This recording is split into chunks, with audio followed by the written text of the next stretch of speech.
দেখতেছে। আর ওই যে আপনার এই লাশগুলো গুম করা হয়েছে শাহবাগ থানা এসে জব্বারের মাধ্যমে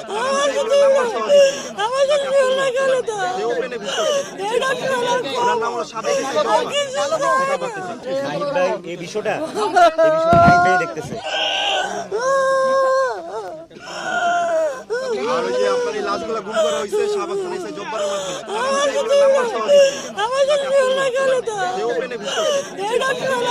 নাম হলো সাবেক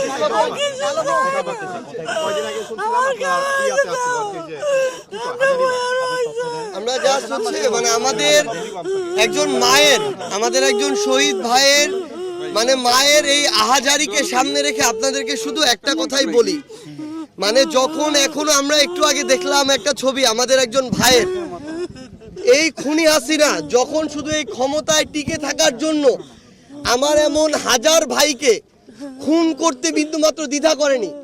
আমার এমন অনেক ভাই রয়েছে যাদের লাশ এখন পর্যন্ত খুনি হাসিনা হত্যার পরে কোথায় নিয়ে গিয়েছে এটা খুঁজে পাওয়া যায়নি। যেই ঘটনা আমরা ওই সাপড়াতে দেখেছিলাম যে শত শত লাশ খুনি হাসিনা ফেলেছে কিন্তু লাশগুলো পাওয়া যায়নি। আজকে আমার মা তার সন্তানের লাশের জন্য শেষবার একবার দেখার জন্য এখন সেই আহাজারি করছে। এই মাকে আমরা সে আমাদের জায়গা থেকে বাইতুল মোকাররমের সামনে সেদিন দেখেছি, প্রত্যেকটা জায়গায় এই মা এভাবে আহাজারি করে ছুটে বেরিয়েছেন।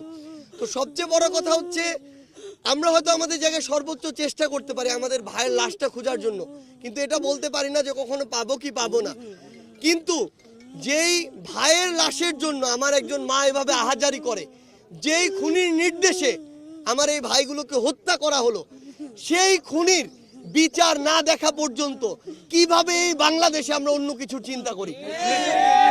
এই খুনি হাসিনাকে বাংলাদেশে নিয়ে আসতে হবে একটা কারণে, খুনি হাসিনা আসবে বিচারের মঞ্চে দাঁড়াবে, এরপরে ফাঁসির মঞ্চে দাঁড়াবে।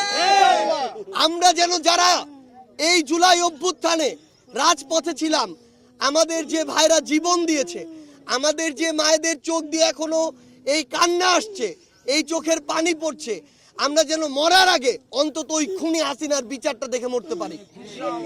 আমরা শুধু আপনাদের কাছে একটা অনুরোধই করি, আমরা আমাদের জায়গা থেকে আমাদের মায়েদের পাশে সর্বোচ্চটুকু দিয়ে চেষ্টা করব। আমরা আমাদের এই যে ভাইদের এখানে কিছুদিন আগেই এখানে যত আমাদের ভাইয়ের, আসলে আমরা এটা এই শব্দটা কোনোদিন বলতে পারি না যে এই লাশগুলো বেওয়ারিশ লাশ, কোনোদিনও না।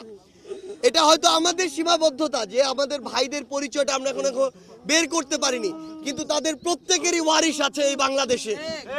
আমরা শুধু একটি কথাই বলতে চাই, আমাদের এই ভাইদের ডিএনএ যে স্যাম্পল এটা অলরেডি নেওয়া হয়েছে, এটার প্রসেসিং এ কিছুটা সময় লাগে, এটা হয়তো আমরা খুব দ্রুত সময়ের মধ্যেই পেয়ে যাব। কিন্তু এই স্যাম্পল আমরা পাই, আমাদের ভাইদের আমরা আইডেন্টিফাই করতে পারি, সেটা এক বিষয়। কিন্তু যে খুনি হাসিনা তার দোসর ছাত্রলীগ, যুবলীগ, আওয়ামী লীগের ক্যাডারদেরকে ব্যবহার করে আইন শৃঙ্খলা রক্ষাকারী বাহিনীর তথাকথিত যে সদস্যদেরকে ব্যবহার করে এই নৃশংসতা ঘটিয়েছে, এই হত্যাগুলো ঘটিয়েছে, সেই খুনি হাসিনা এবং তাদের বিচার না হওয়া পর্যন্ত বাংলাদেশের কোনো মানুষ, কোনো রাজনৈতিক দল যেন অন্য কোনো বিষয় নিয়ে এই বাংলাদেশে কথা না বলে। আগে খুনি হাসিনার বিচার হতে হবে, আগে খুনগুলোর এই হত্যাগুলোর বিচার হতে হবে, তারপরে বাংলাদেশ অন্য কোনো কিছু চিন্তা করবে।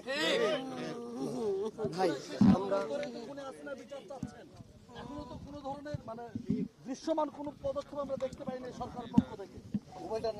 আমরা এই সরকারকে আমাদের জায়গা থেকে অনেকবার বলেছি, এই সরকারের দুইটা বিভাগের কাজ শুধু কাজের জন্য কাজ না, এটা তাদের রক্তের উপরে দাঁড়িয়ে যে দায়বদ্ধতা নিয়েছে, এই দায়বদ্ধতার জন্য কাজ। আইন বিভাগ, বিচার বিভাগ, এখানে স্বরাষ্ট্র মন্ত্রণালয়, স্বরাষ্ট্র উপদেষ্টা এবং এখানে আইন ও বিচার বিভাগের মন্ত্রণালয়, এখানে যিনি উপদেষ্টা রয়েছেন, এই দুইজন উপদেষ্টা তারা যদি এই খুনি হাসিনার দৃশ্যমান বিচার এই অন্তর্বর্তীকালীন সরকারের সময়ে করে না যেতে পারেন, তাহলে এই সরকারের সবচেয়ে বড় দায়বদ্ধতা এবং সবচেয়ে বড় লেজিটিমেসি তারা হারাবেন এবং সারা জীবন এটা তাদেরকে এই দায় বহন করে যেতে হবে। কিন্তু আমরা স্পষ্ট করে একটা কথা বলি, দায় বহন করে যাওয়ার মধ্যে সব শেষ না। এই বিচার এই অন্তর্বর্তীকালীন সরকারের সময় করতে হবে এবং যে সময়টুকু এই সরকারের আছে, নির্বাচনের আগেই খুনি হাসিনাকে বাংলাদেশে নিয়ে এসে ফাঁসির মঞ্চে নিতে হবে। যতদিন না আমরা খুনি হাসিনাকে ওই ফাঁসির মঞ্চে না দেখছি, এই বাংলাদেশে কেউ যেন ভুল ক্রমেও ওই নির্বাচনের কথা না বলে।